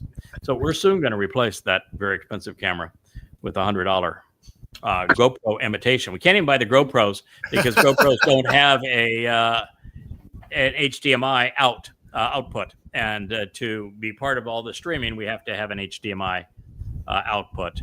So we have to buy the knockoffs. So there you go. Live and learn. Didn't have to spend $50,000 for the setup. Could have done it with, a bowl of popcorn. So I have a question. Yeah. Aroused to anger the people in the land. Now, if I knew that the rabbis were full of shit and have been lying to the tribe for centuries, I'd be angry as hell. Something I'm trying to do every day on social media. If I knew they were the ones that helped create Islam, I would be viciously angry. And Christianity. Yeah. And if I Judaism. knew. And they're responsible for they were the name ones. Palestine wouldn't have been, that name would never have occurred without the rabbis. That's right. The diaspora would not have occurred without the rabbis. The Holocaust would not have occurred without Akiba. That star that Israel is parading around. Bar Kokhba star? That's Bar Kokhba's star. That's Rabbi Akiba's star, and he's the father of rabbinic Judaism. The Quran would have been nothing. You would not even know it existed today if the rabbis hadn't sold Muhammad Talmud readings, which he used to give the Quran a sense of religiosity. Had the rabbis not trained Paul, he would never have been able to pull off the myth of Jesus robbing Dode of his achievements. And there'd be no Christianity, which means there would have been no pogroms. There would have been no Holy Roman Empire. There'd been no 1,800 years of torture and subjugation and persecution. The rabbis have been the greatest enemy of Jews for the last 2,000 years. Yes, I've met the enemy. He's us. Yes. I can't stand them. I call them scum.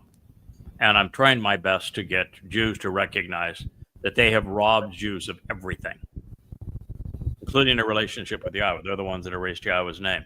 And so Leah's animosity towards them is something that I share. I think the rabbis are nothing but parasites, and and Worms. vicious. Worms.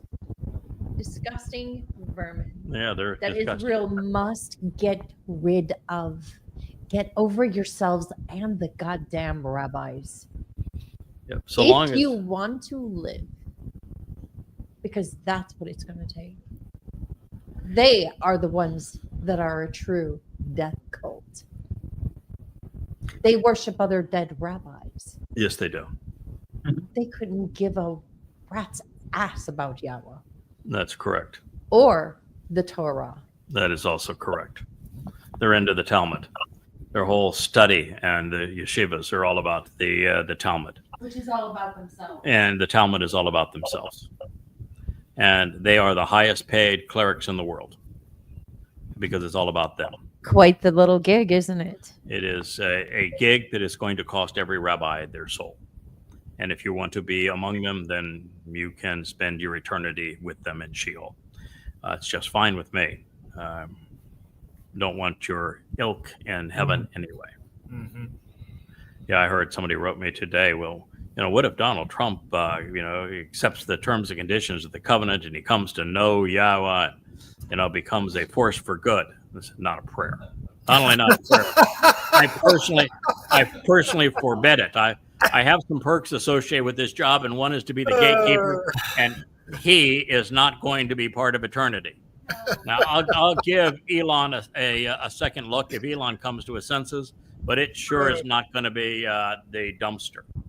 We are not, no. And no rabbi is going to get a chance to, at the last minute, I was wrong. I wouldn't trust him as far as... there is no last minute. Yeah, this isn't faith. This is just accepting and everything's fine. There is no last minute. I mean, your last minute is whether you're allowed on the white chariot. There. Yes. Yeah, there's no bedside confession or anything with this. So no, yeah. and there's the black chariot goes out before the white chariot. Right. That black chariot goes out first, and that black chariot, it's Scoop 'em up. it's it for you.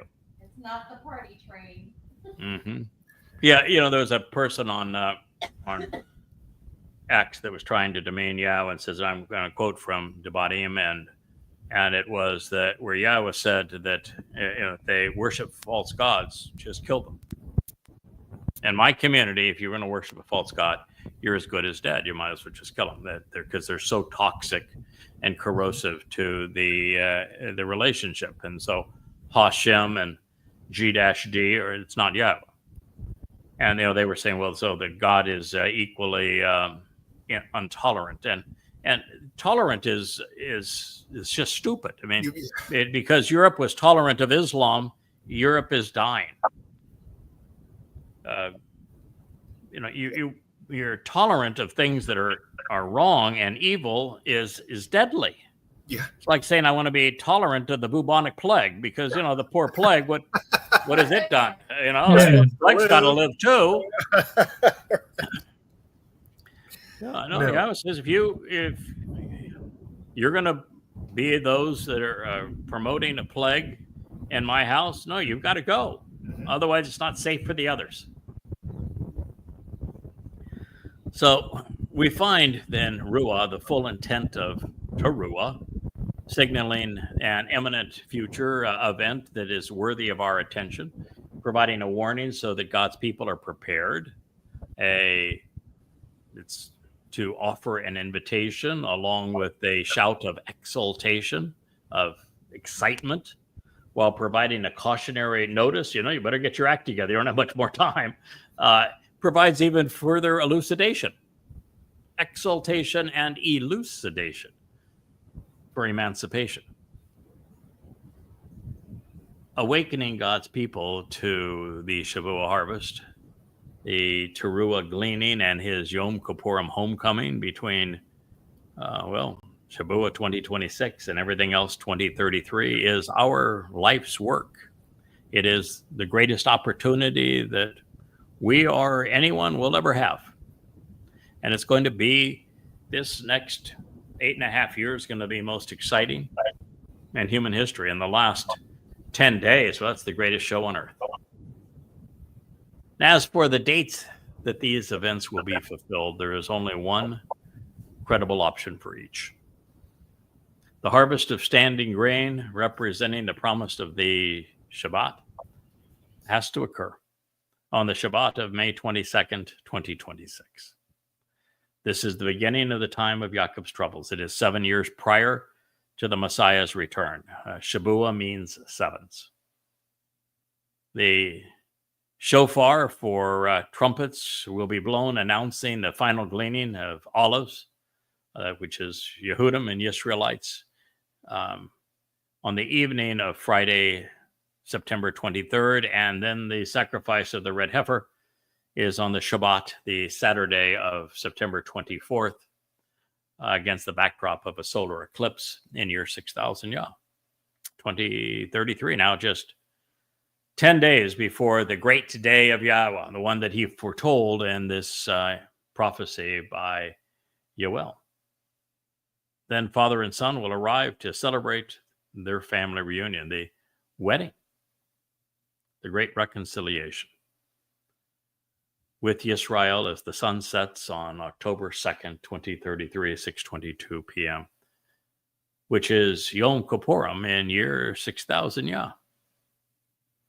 5 days later, after eliminating every foe and transforming the earth back to the conditions experienced in Eden, incinerating all of the rubbish, during a lunar eclipse on the Shabbat of October 7th. Isn't it interesting that Towrah, Shabuah, and Sukkah are all on Shabbats?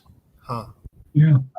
If the How could you Shabbat plan was that, right? if the Shabbat was do nothing day, then how could Yahweh He's harvest? still ain't busy. Yeah, his covenant family, his people, even perform the sacrifice of the red heifer, and then open the gates to a return to Eden, and every one of those events takes place on a Shabbat.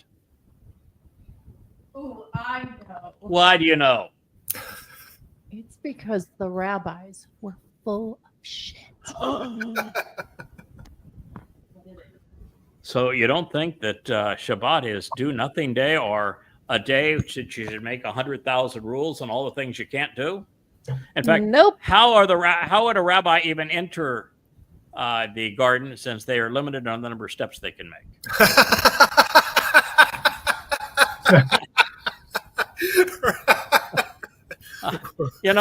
One of the ways we'll keep we'll keep the rabbis away from Shabuah and Teruah is that they can't leave the house. Right. They're not going to go to heaven. Heck, they won't even walk down to the end of the block. Somebody There's thought no this way out, they're- didn't they? Their Yeah. religion would keep them from going to heaven. No way, man. That's more than 70 steps. We're not doing that. Okay, that works for me. But it kind Good of for does me. blow the myth that the Shabbat is do nothing day. Uh-huh. It doesn't.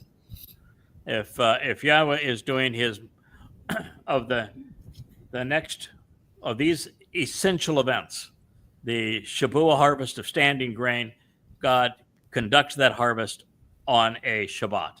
That the gleaning of the final olives on Teruah is on a Shabbat, and that the sacrifice of the red heifer to save and prepare the remnant of God's people for the ultimate wedding, and the grand work that he and Eliah do with the flames and the water, and even preparing the entire earth for it's the ultimate day of work for Yahweh. He's got to prepare the entire earth to return to Eden. He's got to incinerate all the scum. It's all on a Shabbat. It's a big deal to put a wedding together. Yes. Yeah. And then we enter the Garden of Eden. God's got to show it off to us all on a Shabbat. You know what's going to be really fantastic? What? That the do nothing rabbis Mhm. won't be there. They won't show up. So They what now? They won't be there. No, they won't be there. No. They'll be at home. So There'll be no maggots there it's either. perfect. No maggots there to irritate me. Just to laugh out loud. No irritating Marxists, no maniacal Muslims. Paradise indeed. I'll be ready. So this is not what the religious, of course, are envisioning. But it's what's going to happen. And the planet must be cleansed for it to remain habitable. And for that to occur at this time when almost everyone is either religious, political, conspiratorial. In fact, if you were to name conspiratorial, there's probably a couple of billion of those, with the main conspiracy be blame the Jews. The Jews will find Trump and Elon get into a spat. There's not a Jew to be seen, but it's a Jewish plot.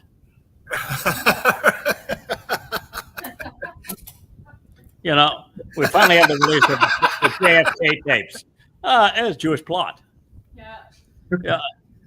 The Diddy case. Jewish 7th, plot. Yeah, October 7th happens when Muslims invade and rape Jews. But that was a Jewish plot too. It's true. The Christianity was a Jewish plot. So was Islam, and so is Judaism. So they do have some issues. So the planet must be cleansed for it to remain habitable, and for that to occur at this time, almost everyone who is either religious, political, conspiratorial must go. The lives will be shortened by God. Bye-bye. Bye-bye. Yeah, bye-bye. And God shortening a life is not depriving it. It's one of the things I have such a tough time with. All the whiners. You see a 400-pound black woman that is complaining that she doesn't get as many food stamps anymore, and she's whining that the white guys are so mean because she doesn't get as many food stamps, that she's being deprived. And you go say, wait a minute, is somebody gave you something for nothing for the last 15 years of your life? You showed no appreciation of all. You didn't make any contribution to it.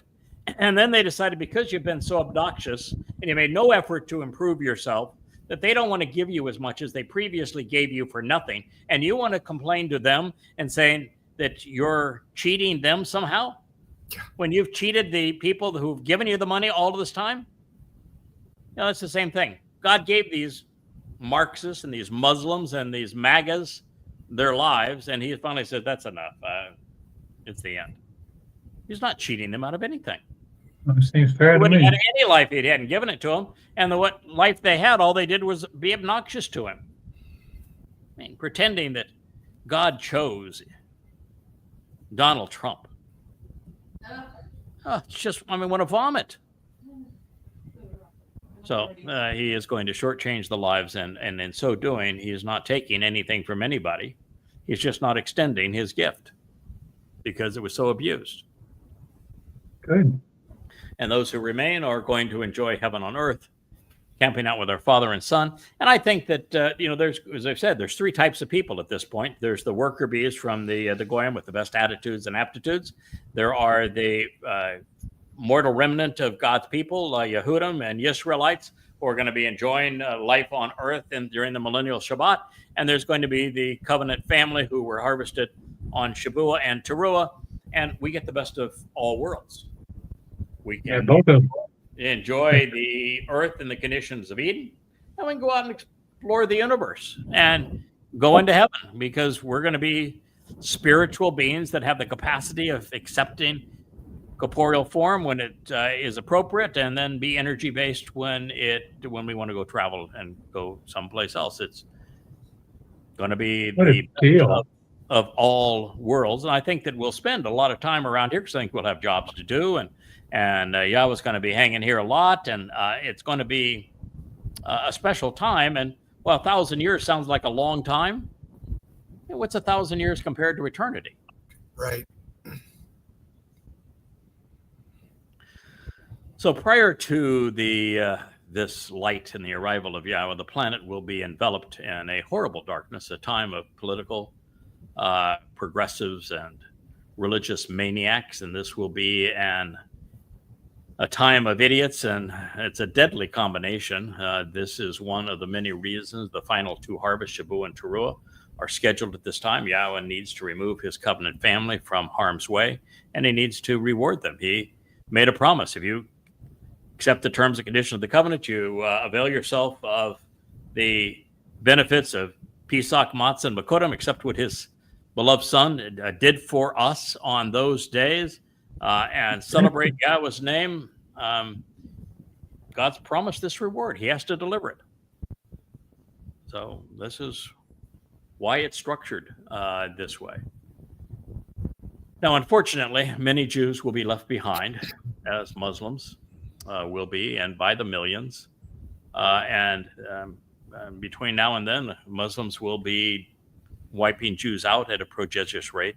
Some 10 million are going to die. The result's going to be quite murderous, and I think this will be our last citation in this program, because we are nearing the 2-hour mark and family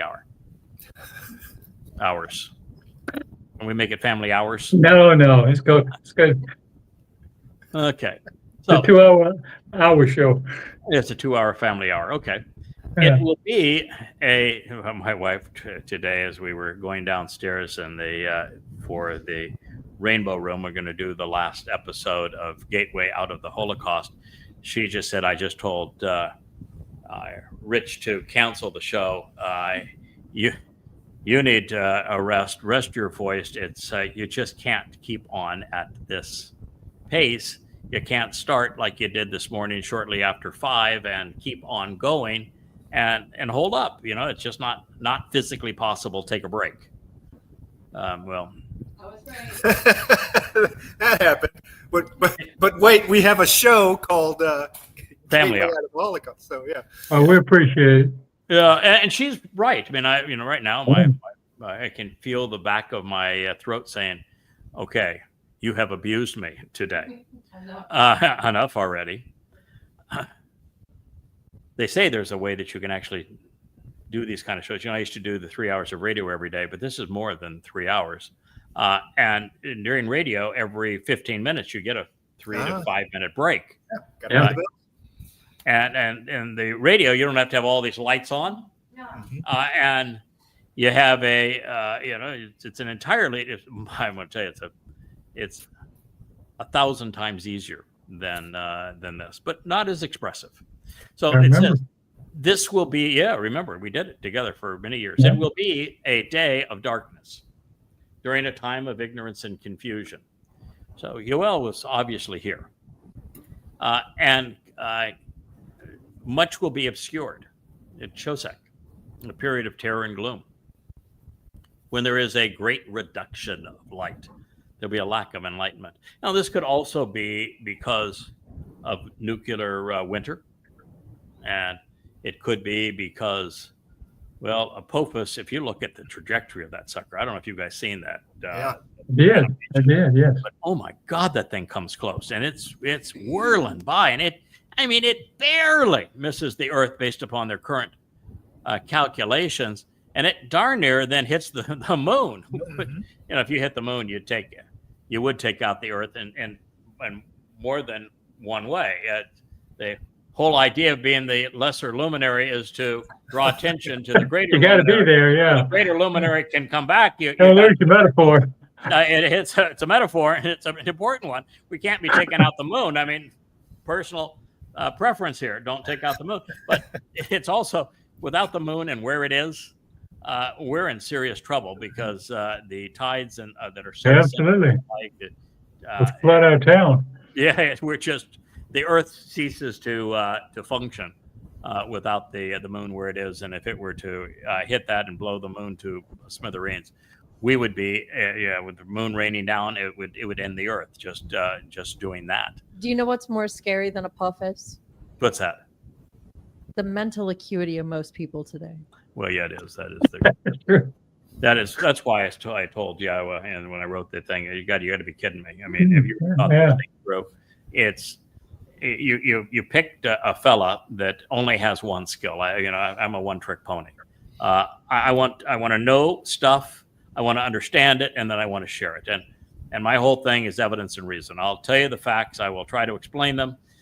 But if you can't process evidence and reason, if you're impervious to evidence and reason because of your politics or your religion, I got nothing.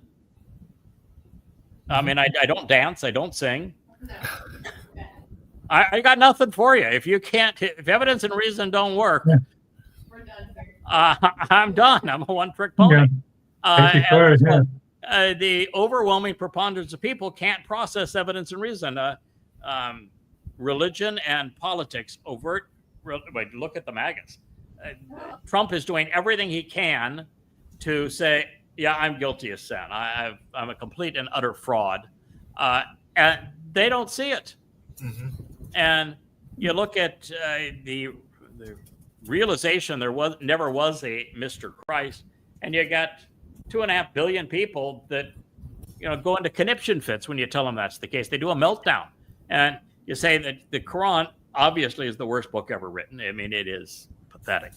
And that Allah presents himself as hell's warden, so he is Satan. And Muhammad was the most perverted person who ever lived, which is inarguable. And I kill you. And so the Complete psychopath. Oh, and the world, the Marxists, young people can't figure out the difference between East and West Germany, North and South Korea, a man and a woman. China. Yeah.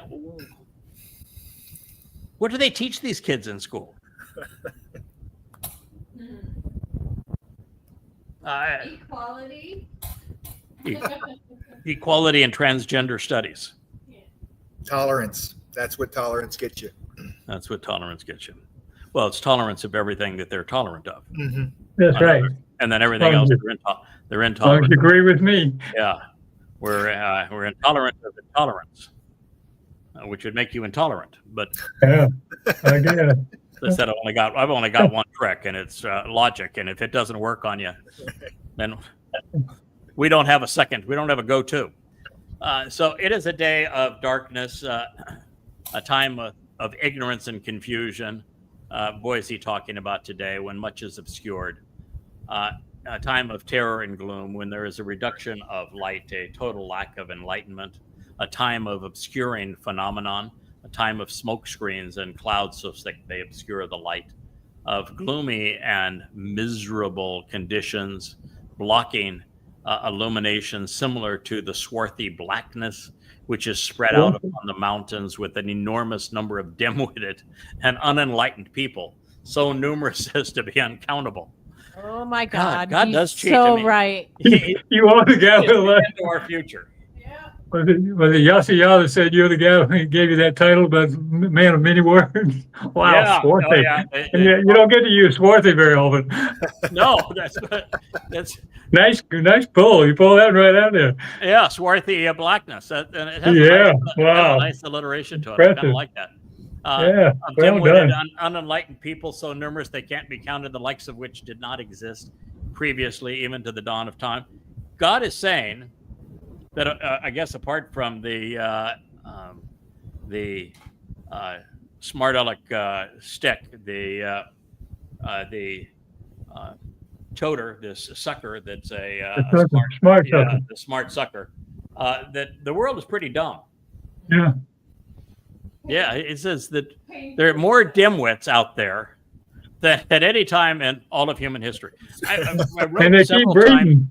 Several times today and yesterday, I saw video clips that showed what I suppose are supposed to be people.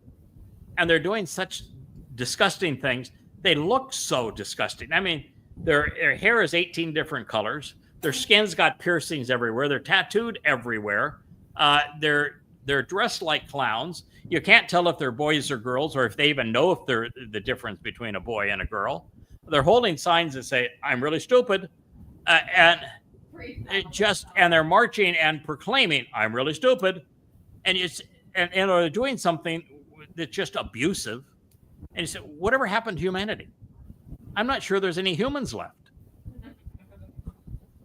Yeah. I mean, it's dim-witted at a level that is unprecedented in human history. I mean, if I read the statements of the MAGAs and the Marxists and the Muslims, I mean, it's the three M's. Marxists, Muslims, and MAGAs. Morons. madness with the morons. It's the killer M's today. And you just wonder. It's obvious. You don't have to wonder. God says, yeah, I've been there. I've seen that. No time in human history were people so universally unenlightened and dim-witted. And from God's point of view, fade to black. Everything is darkness. There isn't even a glimmer, a flicker of a candle. It's the time of Chosek, of ignorance, of confusion, of everything being obscured, a great reduction of light, tremendous, the obscuring phenomenon, smoke screens, gloomy, miserable, swarthy, spread out upon the mountains, an enormous number of dim-witted and unenlightened people, so numerous and uncountable, the likes of which have never existed previously since the dawn of time. So God doesn't have a very optimistic view of our world the way it currently exists. I love that though, because I think about this all the time. I say, surely we ain't gone totally nuts everywhere. And y'all say, yeah, we have. Yeah. Oh yeah. Yeah. That's why I say, and you want us to break through and make progress in Back this to your world? first point. Yeah, what? And What's the the guy that plan you now? picked, he's only got, I mean, if I could rap, I might be able to identify with him. I You know, bet. If I was a girl with long legs and a short skirt, you know, I might get their attention. Yeah, if I could dance, something like that, you know, you'd expect that there'd be a way to get their attention, but not if your only skill is evidence and reason. And after this, it will never occur again. So thank goodness when the lights go out and then they're turned back on, we finally enter a time where it will never be like this again. Huh. Oh, thank goodness. Whew. And never throughout the years, not generation, not to generation. This is Yoel 2:2. So what starts swarthy and dark and ignorance and gloom will never occur like this again. So fellas, the good news is we prevail. Mm-hmm. Yes. The darkness will be over. We will have found a way to enlighten the world. Now, there will be those who actually like evidence and reason. And They're the bad news, What? I was right. Everyone's an idiot. Yes, everyone's an idiot. Oh, we agree. Yeah, Leah's been practicing social distancing from idiots. Long before it was cool. That right. Long before social distancing was cool, Leah was an expert at it. And you know, we moved to an island. Kirk, you've been here. Rich is now here in the middle of the ocean for a reason. Yeah. There are very few. Well, they have idiots here, but relatively few. You know, we're in and pretty much an idiot-free zone here in this island because there's nobody else here. So, Some days it doesn't pay to get off your front porch. You know, I don't very often do it. You know, as Rich has found out, and Leah has now found out too, I moved from bed to study, now to studio, and then back to bed. I have a very, very, you know, if you like what we do, this is a really exciting life. We're in the single most important place in human history, doing the most important job in human history. And so that's pretty cool. But if you're not excited about this job, that's why it was important for YAHOWAH to supply an arranged marriage of somebody that really was into this job. Because you're not into this job, this will drive you crazy. Because this is our life, and we're pretty excited about it. I can't wait. I mean, I'm looking forward to all we can do tomorrow. I'm hoping that we do 2 or 3 programs tomorrow, and that we're back at it, and the battle on social media for people's minds and their ears, their eyes. That's why we're here, and it's this great opportunity. And what we're doing is that, yes, this is a gloomy and miserable time. Yes, the world's more dim-witted now than it has ever been. Indoctrination has taken hold. A young generation has completely lost the ability to think rationally. They are poisoned. They have lost their conscience. They no longer have a functional conscience. They cannot be ethical. They cannot be moral. In fact, they are vicious and hateful and spiteful. They're exactly as YAHOWAH described the children of Israel during the Exodus. And yet, that's not the whole world, because there is a covenant family, because there is a harvest from this world. And it says, yeah, they're going to go and no one's going to notice. They're not going to notice because they're oblivious. That's why they're not going to notice. It's going to be a big deal, but they're oblivious. And, there'll be another harvest and they'll be oblivious. They aren't going to be oblivious when that black and white chariot pull through, I'll tell you that. Mm-hmm. They aren't going to be oblivious when YAHOWAH releases the water and ignites the flames. They aren't going to be oblivious when YAHOWAH incinerates all of those who are hostile to Israel and prepares the earth for the conditions of the Garden of Eden. When the light returns, there'll be no one who is oblivious left. And that candle, that reflected light that we have and tasked with holding, is going to turn out such that it will illuminate the whole earth. Well, YAHOWAH didn't call it a voice call in the dark if it weren't truly dark. Yeah. We're the voice calling out in the wilderness, which is the place where the word is questioned.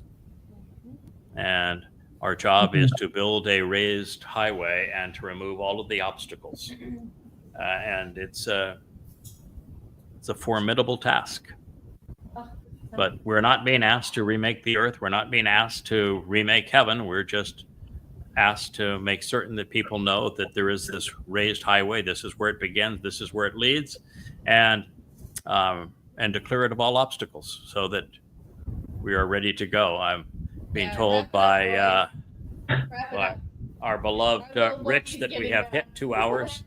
And 2 hours, he says, union hours. We're not going beyond that. Even Wookie is now saying, "Oh, I'm over there, Dad. I'm really enjoying this show. Let's not end it now." So, gentlemen, thank you. We've had some fun this evening. We've a thing or two this evening. Enjoyed our company together. Liked having Leah on camera, on microphone. We had even Rich on some of the speakers. It is about time, and yes, it is about time. 1 year left to Ruah, 8 years left to Ruah. We hope that you join us. Thank you very much. Wonderful Shabbat to one and all. YAHOWAH blog is signing out for this evening. Shabbat shalom. Shabbat shalom.